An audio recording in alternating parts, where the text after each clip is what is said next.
Ok, vamos lá. Ok. Estão vendo direitinho? Vamos agora trabalhar, que é o mais importante, né? Não vamos sair para a história do texto bíblico. Opa, não saiu o somzinho aí do PowerPoint, né? Vai ficar esse somzinho. Bem, pessoal, a história das Sagradas Escrituras, a história da Bíblia, ela se confunde com a história da escrita. Pelo menos no seu início, a gente vai encontrar uma compatibilidade tremenda, uma uniformidade, digamos assim, na história da escrita com uma história da própria Bíblia. Normalmente, quando nós estudamos a história da escrita, a gente vai observar que a escrita, a escrita alfabética, ela vai se desenvolver aproximadamente cerca de 100 anos antes da Bíblia começar a ser escrita. Ou seja, a Bíblia ela só vai ser escrita depois que é descoberta a escrita alfabética, porque antes existia ali na Mesopotâmia, no Egito, que foi onde é considerado como o berço da civilização, onde as pessoas começaram agora a mexer com a parte científica, quando elas começaram agora a criar, a desenvolver conhecimento e tudo mais. Então, ali, eles utilizavam duas espécies de escrita. A cuneiforme se desenvolveu na Mesopotâmia, ela foi trabalhada, foi utilizada pelos assírios e pelos babilônios. E eu coloquei aqui um exemplo para vocês estão vendo o cursor aqui, tá certo? A outra escrita vai mais para o sul, lá para o Egito, que é a hieroglífica. Essa expressão hieroglífica tem a ver com o sagrado. É uma palavra grega. Na verdade, foram os gregos que deram esse apelido aí para eles. Falar um pouquinho sobre a cuneiforme que se desenvolveu na Mesopotâmia. Essa palavra cuneiforme vem da expressão cunha, porque eles escreviam em forma de cunha. Eles aprontavam os tijolinhos, colocavam uma espécie de uma massinha e ela ficava semi-seca, semi-úmida, não é? E eles então faziam as suas inscrições ali, com essa cunha. Ela era dura o suficiente para que ele pudesse fazer cavar ali naquele material. Depois esse material é cozido e aí ele ficava forte, ficava firme, né? Para poder durar. Então isso aí você está vendo, aqui você está vendo uma cunha, né? É isso aqui. Isso aqui é chamada escrita cuneiforme, é utilizado pelos babilônicos e também pelos assírios. Já a escrita hieroglífica, ela é utilizada pelos egípcios. Ela era considerada, e foi considerada, a gente vai falar mais disso na semana que vem, possivelmente, ela era considerada uma escrita sagrada e envolvida num determinado círculo de misticismo.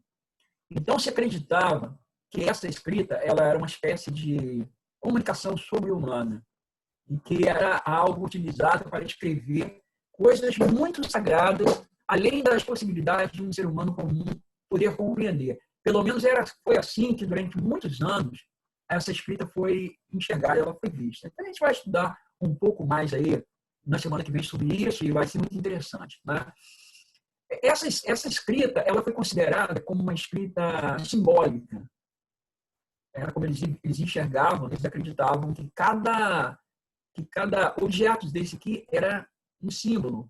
Aí depois se percebeu que não, né? Na realidade, isso aí também representa um oponente. Bom, os fenícios foram aqueles que descobriram, digamos assim, ou trabalharam pela descoberta de uma escrita alfabética. Eles descobriram essa escrita alfabética. E descobriram por uma razão. Os fenícios eles eram muito bons comerciantes.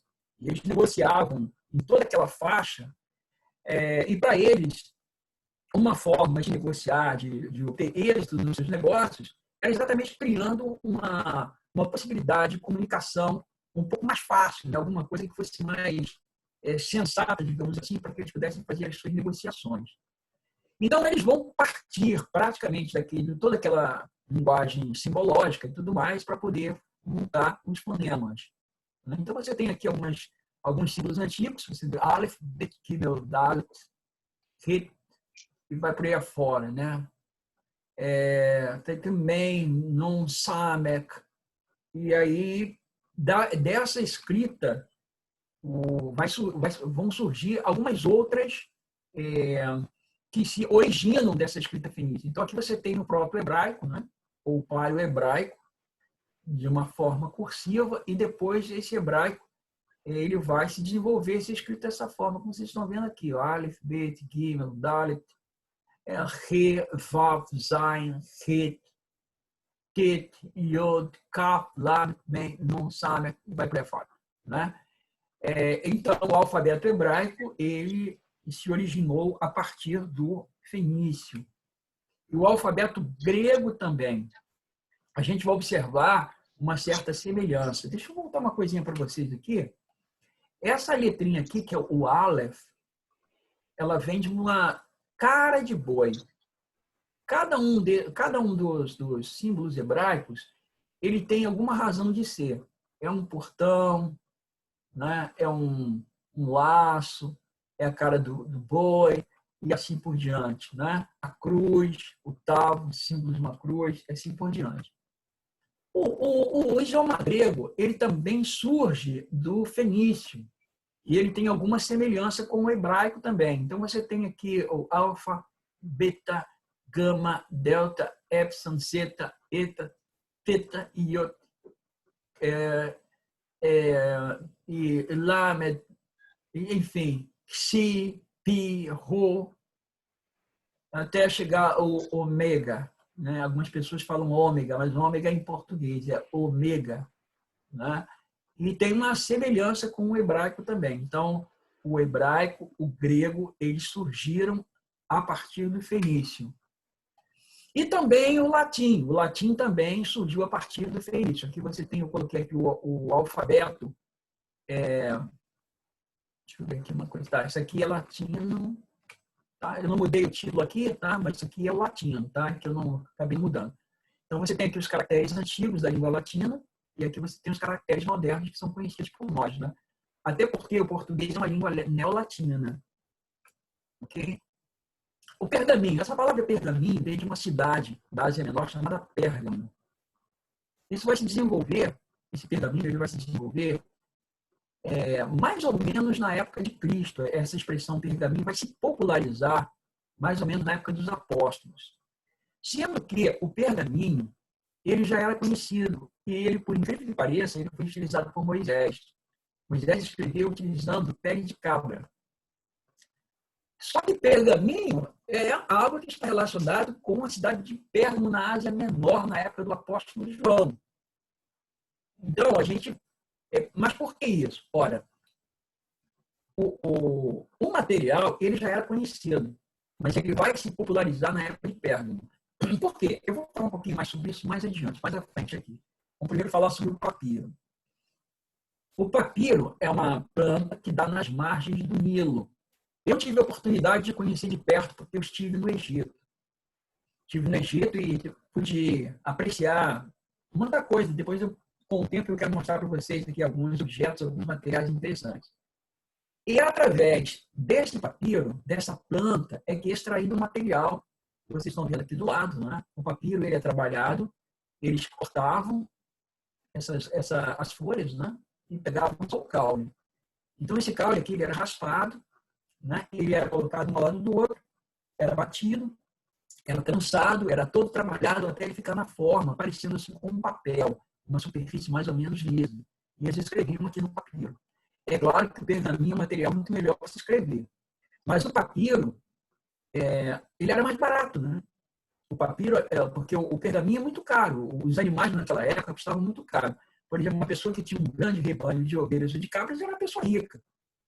Então, era muito mais fácil a pessoa adquirir um papiro para poder escrever no papiro. Até porque as pessoas utilizavam o papiro não apenas para escrever ou anotar questões sagradas, não é? Mas também para poder escrever coisas do dia a dia. As crianças na escola, os adultos para poderem fazer a sua contabilidade, enfim. Mas tudo isso aí é aprovado pela arqueologia. Sendo que a cidade que mais produzia o papiro no Egito, porque era o Egito que produzia isso, era a cidade de Biblos. Então, você tem aqui algumas ruínas de Biblos. Biblos ficava às margens do Nilo. O Nilo, eu estive no Rio Nilo, o Rio Nilo tem trechos que parece mar, né? Você olha no outro lado. É impressionante isso. É muito grande mesmo. Então, essa cidade de Biblos, aqui nas margens do Nilo, tinha muito papiro, tinha muito papiro. Né? Então, Biblos exportava esse material para toda a parte do mundo antigo. Mas exportava muito, isso enriqueceu bastante ali, não só Bíblias, como o Egito de uma maneira geral. Mas exportaram muito.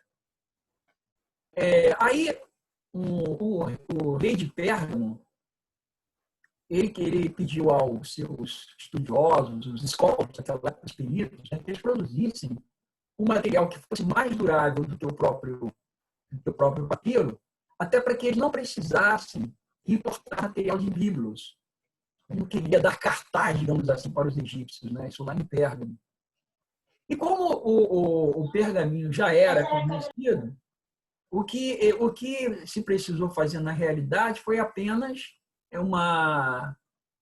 tomar emprestado uma tecnologia que já existia, que era antiga, e fazer o refinamento dela. Então, eles começaram agora a utilizar o pergaminho ali na cidade de Pérgamo e produziam muito, por isso é que eles ficaram, esse material ele recebeu o nome de pergaminho exatamente por causa disso. Né? Ele é muito mais durável, ele é... Assim, na verdade, o pergaminho ele atravessa séculos, né? Diferente do papiro. O papiro se estraga com muita facilidade. Né? Além disso, os pergaminhos, para a arqueologia, ele tem um valor muito grande. Por quê? Porque normalmente eles usavam pergaminho para as escrituras sagradas. Sendo que, quando o pergaminho já estava muito antigo e as letras começavam a sumir, o que eles faziam? Eles raspavam aquele pergaminho, aí ele já não era mais utilizado para questões sagradas, e eles então utilizavam para a escola, utilizavam para poder fazer as suas contabilidades, eles utilizavam para poder escrever carta, coisas assim. Esses pergaminhos, eles têm um valor muito grande, porque eles são chamados de palimpsesto. O palimpsesto, o que é? Hoje em dia, existe uma tecnologia que utiliza determinados tipos de contraste, de raios e mais algumas substâncias, e eles então conseguem decifrar o que estava escrito por trás daquela primeira escrita, da segunda escrita. Então, a segunda escrita era uma escrita ordinária, mas com a aplicação de determinados recursos da tecnologia, os cientistas são capazes de decifrar o que foi escrito primeiramente ali. E muitos textos da Bíblia foram descobertos através desses chamados palimpsestos. E eles têm também um determinado valor para o estudo da arqueologia, o estudo da origem da Bíblia, enfim. Né? Bom, vamos falar um pouquinho sobre a etimologia, né, do termo Bíblia ainda, porque a palavra Bíblia, portanto, ela vem de biblos. Deixa eu ver, eu acho que eu coloquei aqui para vocês, Além. Biblos. Na verdade, a palavra no singular, biblion, depende da declinação, biblion significa livro, ou biblos, que é o singular também. Bíblia já é o plural. Então, Bíblia é o plural de biblion ou biblos. E tudo isso vem da onde? Da cidade de Biblos. Então, a cidade de Biblos ela vai dar o nome àquilo que nós conhecemos hoje como Bíblia. E é acertadamente escrito Bíblia, porque Bíblia, na realidade, representa uma coleção de livros, e não apenas um livro só. Seria Biblion, um livro só. Tá bom? O primeiro livro a ser escrito da Bíblia foi o livro de Jó. Ele foi escrito num estilo hebraico muito peculiar, a gente já vai falar sobre isso.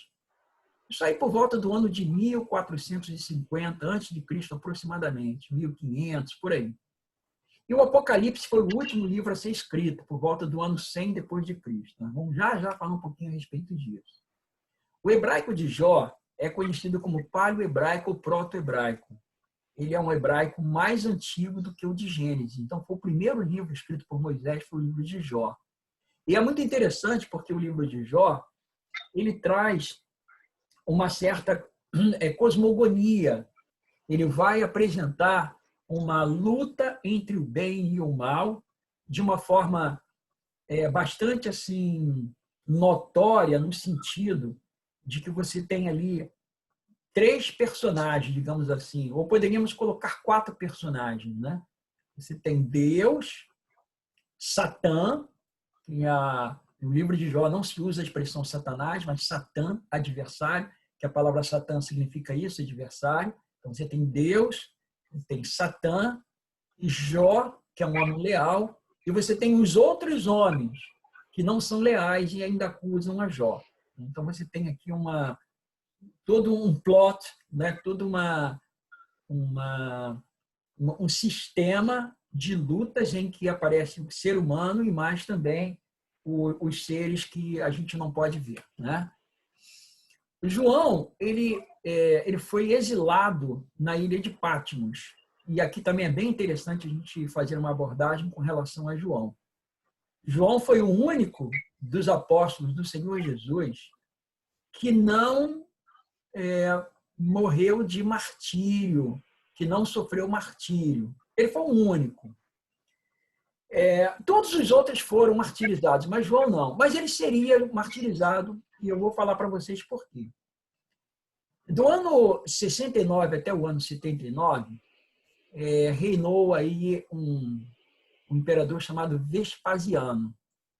E ele tinha 2 filhos, Tito e Domiciano.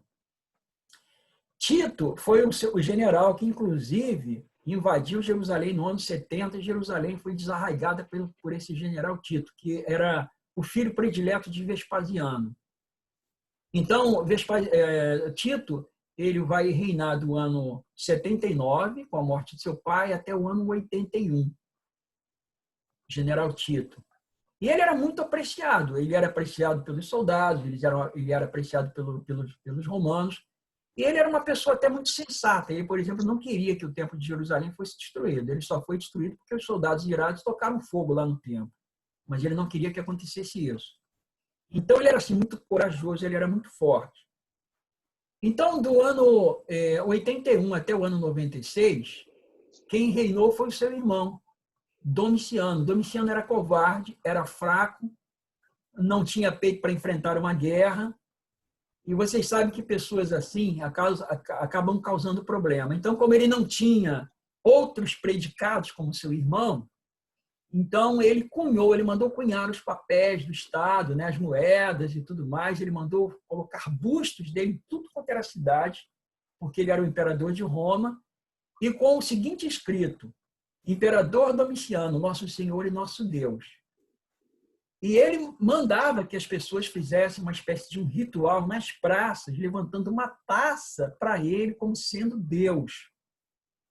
E todos aqueles que não fizessem isso estariam sujeitos às penas ali do Estado, que ia desde prisão até a execução. E João se recusou a levantar a taça para ele como Deus. João falou: olha, não só existe um Deus, o seu filho Jesus Cristo, Salvador, Deus que se fez homem e morreu por nós. E eu não levanto taça para ninguém, a não ser para o meu Deus verdadeiro. E aí ele foi banido. Na realidade, ele foi condenado à morte, né? Ele foi levado à execução. Ele foi colocado num caldeirão de azeite fervendo. Imagina, gente, um caldeirão de azeite fervendo. Se você pegar um bocado de carne e colocar num caldeirão de azeite fervendo, essa carne ela vai se derreter na hora. É uma coisa tremenda isso, né? É uma temperatura muito alta. E eles pegaram o João e colocaram lá dentro do azeite fervendo. Quando puxaram, eles imaginaram que só ia vir a corda, né? Que jogou ele lá embaixo, né? Só que ele veio inteirinho, nem o cabelo dele estava chamuscado. O imperador mandou banir para a ilha de Patmos, porque não era plano de Deus que João morresse ali, daquela forma que Deus tinha até planos para ele, né? E aí, na ilha de Patmos, no mar Egeu, ele recebeu as chamadas visões do Apocalipse. Ele foi exilado, ele ficou ali o tempo de governo de Domiciano foi do ano 81 até 96. Aí, do ano 96 a 98, foi o imperador Nerva. E João, ele recebeu uma anistia política. Todos aqueles prisioneiros que não eram de alta periculosidade, que estavam presos ali por razões que não fossem crimes e tudo mais, assim, de assassinato, coisa assim, ele deu anistia. E João, então, foi anistiado. João saiu, então, ali da ilha de Patmos, ele foi para a Ásia Menor, ele foi viver em Éfeso, e ali, a partir de Éfeso, então, ele escreveu as epístolas de João. Ok? Bom, então eu estou passando para vocês aqui um pouquinho da história, né, para a gente conhecer um pouquinho da história da Bíblia. E vamos agora falar sobre os autores mais prolíficos das Sagradas Escrituras. O autor que mais escreveu no Antigo Testamento foi Moisés. Ele escreveu o livro de Gênesis, Êxodo, Levítico, Número, Deuteronômio, Jó e o Salmo 90 também é de autoria dele. No Novo Testamento foi o apóstolo Paulo. Escreveu 13 cartas ou missivas ou epístolas, não é? Como a gente costuma dizer. Foi assim um escritor bem prolífico mesmo. A Bíblia é uma biblioteca de 66 livros, sendo 39 do Antigo Testamento, 27 do Novo, vocês já sabem disso, né? Isso aí é bem primário. E eu atualizei os números, ela foi traduzida para cerca de 2.935 línguas. Muita coisa, né? Ela foi escrita, como eu disse para vocês, num período de aproximadamente 1.600 anos. Tem 40 autores das mais variadas procedências. Mas quem reivindica, na verdade, a autoria das Sagradas Escrituras é o próprio Deus. Tá? Na segunda carta de Pedro, no capítulo 1, versículo 21, está escrito assim: porque nunca jamais qualquer profecia foi dada por vontade humana. Entretanto, homens santos falaram da parte de Deus, movidos pelo Espírito Santo. Então, o que esse texto quer dizer? Esse texto quer dizer que, muito embora Deus tenha utilizado seres humanos para poder confeccionar os sagrados escritos, na verdade, esses homens foram movidos pelo Espírito Santo, eles não são os autores originais. Eles são apenas instrumentos para poder escrever aquilo que, na verdade, é Deus que mandou escrever. É o que ele está dizendo, não é da vontade humana. Ok? Então, Deus reivindica a autoria dos sagrados escritos. Um outro texto, e esse texto, assim, eu até coloquei ele em grego para a gente poder observar um detalhe.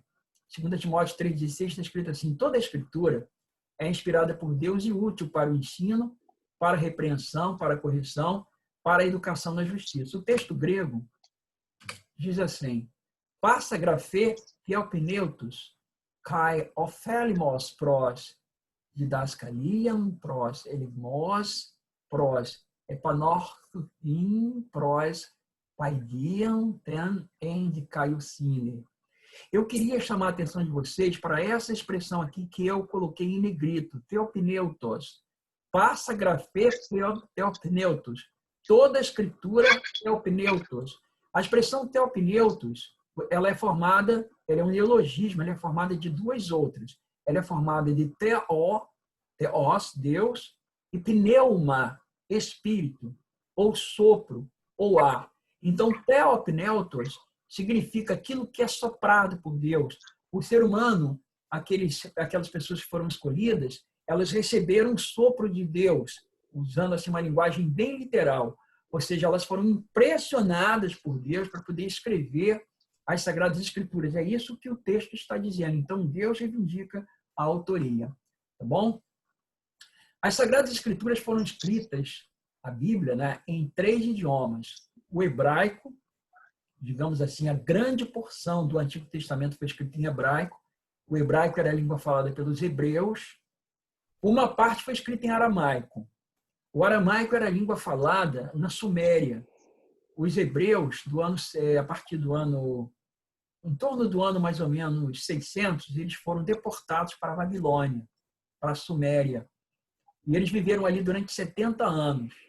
E ali eles aprenderam a falar o aramaico. Eles usavam o hebraico como língua litúrgica, mas a língua do dia a dia era o aramaico. E tanto é que quando eles voltaram depois para Jerusalém, eles voltaram falando aramaico. Era uma geração toda nova.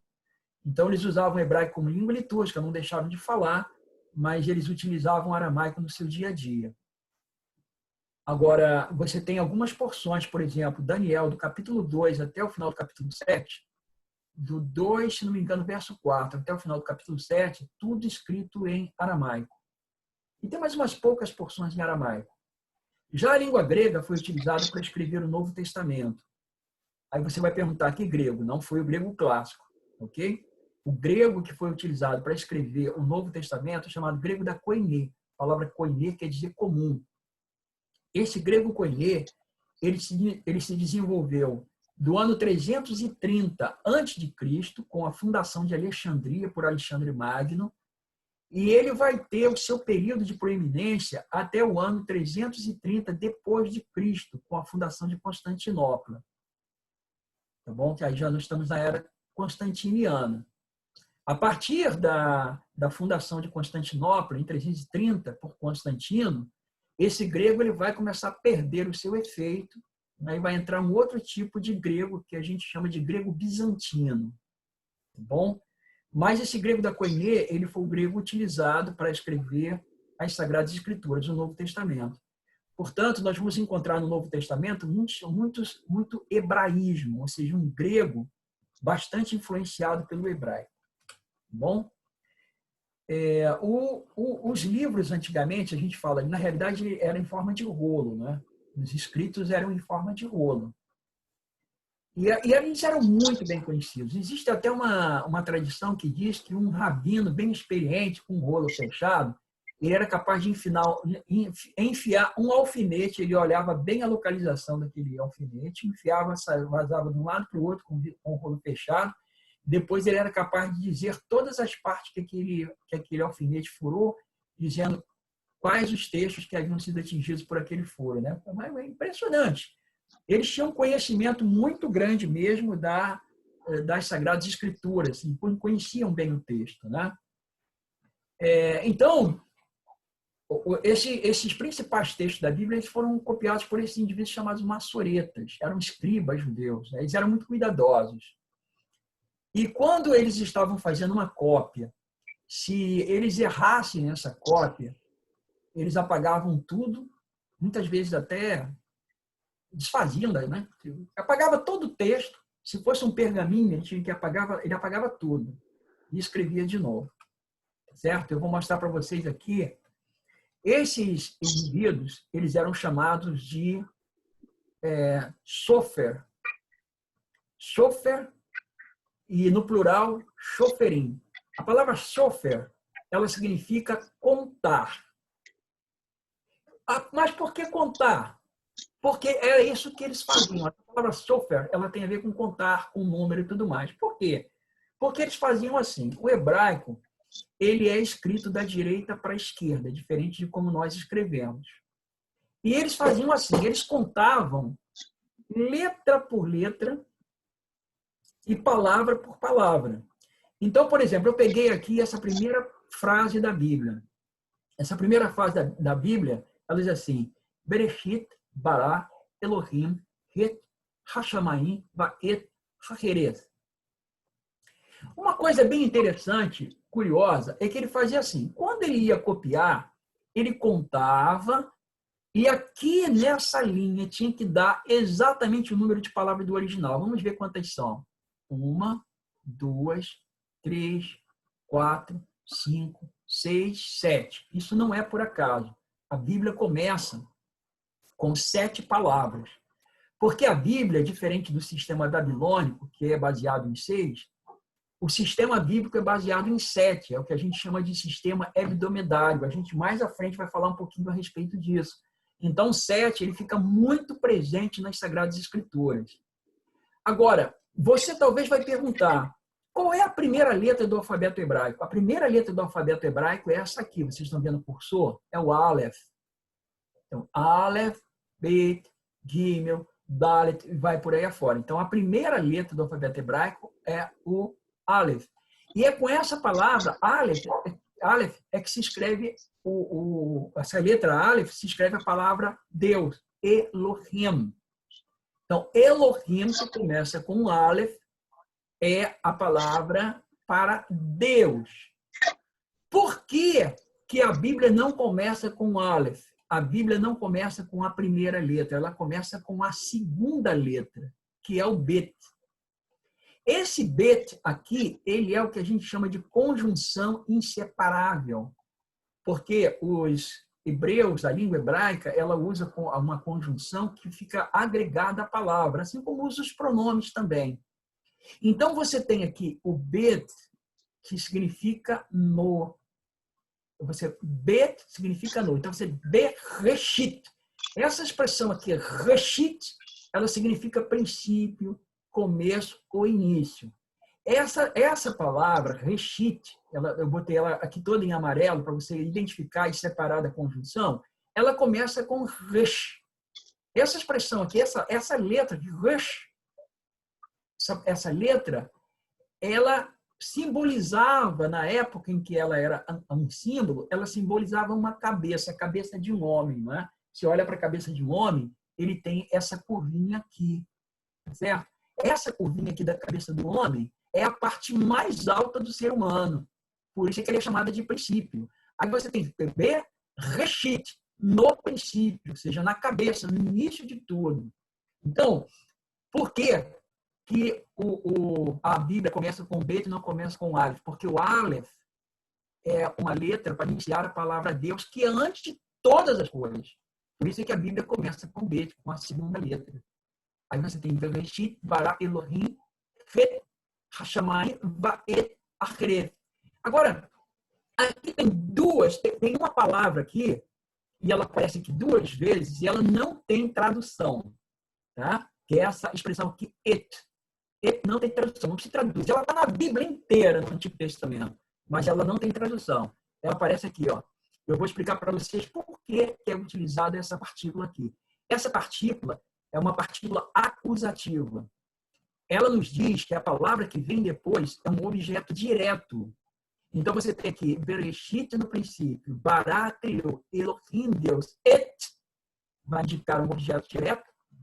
Elohim, ó, Bara Elohim criou Deus, Et Hashamayim.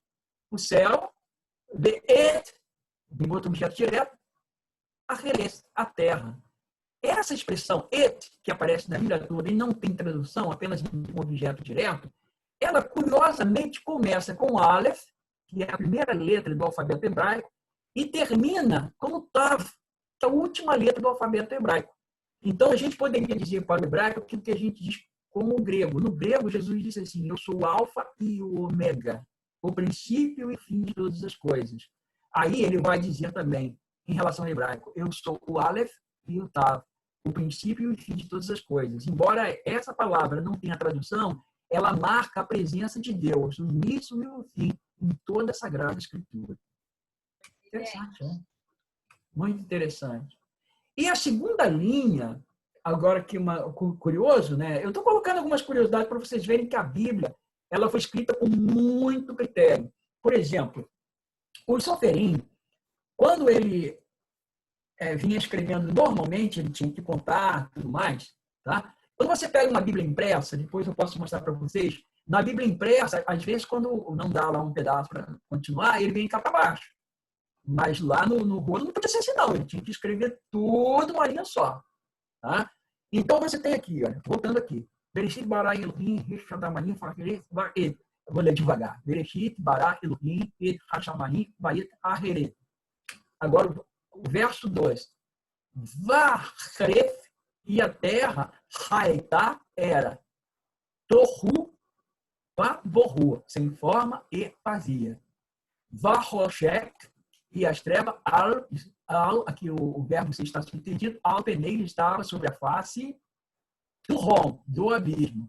Varruá, e o Espírito Elohim de Deus, Merachefet, pairava Alpenei pela face das Hamaim, das águas. Vejam agora quantas palavras tem aqui nessa frase, que é o segundo verso da Bíblia. 1, 2, 3, 4, 5, 6, 7, 8, 9, 10, 11, 12, 13, 14. 7 na primeira, 14 na segunda. Bom, ao longo do nosso curso, eu vou passar para vocês mais curiosidades sobre as Sagradas Escrituras, que são bem interessantes para vocês observarem. Tá? Bom, nós vamos agora para a última parte aqui da nossa exposição. Número de manuscritos gregos que nós encontramos, né? Isso é muito importante, vocês vão ver daqui a pouquinho. Porque anunciais, eles são os mais importantes, porque são escritos em maiúsculos. Eles são maiúsculos, eles são bem fáceis de decifrar, diferente dos minúsculos, que às vezes uma palavra pode se confundir com a outra. Os anunciais são 267, os maiúsculos também, 2664, Lecionários são inários, são expressões litúrgicas, não é propriamente o que está escrito lá no livro da Bíblia. Né? Tem 2.143. Papiros, 88. Achados recentes, 47. Total de 5.309. Tá? Esse quadro me deu um pouquinho de trabalho para poder montar, mas ele é o ápice do que nós estamos vendo aqui hoje. Né? Eu acho isso fantástico, gente. Olha só. Todos esses autores aqui são autores consagrados e são conhecidos pelo mundo secular, pelas universidades. Tem César, Lívio, Platão, Heródoto, Eurípides, Homero, ok? Bom, todos esses escreveram. Por exemplo, César, ele escreveu entre o ano 100 e o ano 44 a.C. A cópia mais antiga do que ele escreveu, a cópia mais antiga, é do ano 900 depois de Cristo, ano Domini. Ou seja, entre a data de composição e a cópia mais antiga, você tem um espaço de 1000 anos. E você só tem 10 cópias. Lívio, por exemplo, ele escreveu entre o ano 59 a.C. e o ano 17 depois de Cristo. Só tem 20 cópias. Não tem maiores informações sobre ele.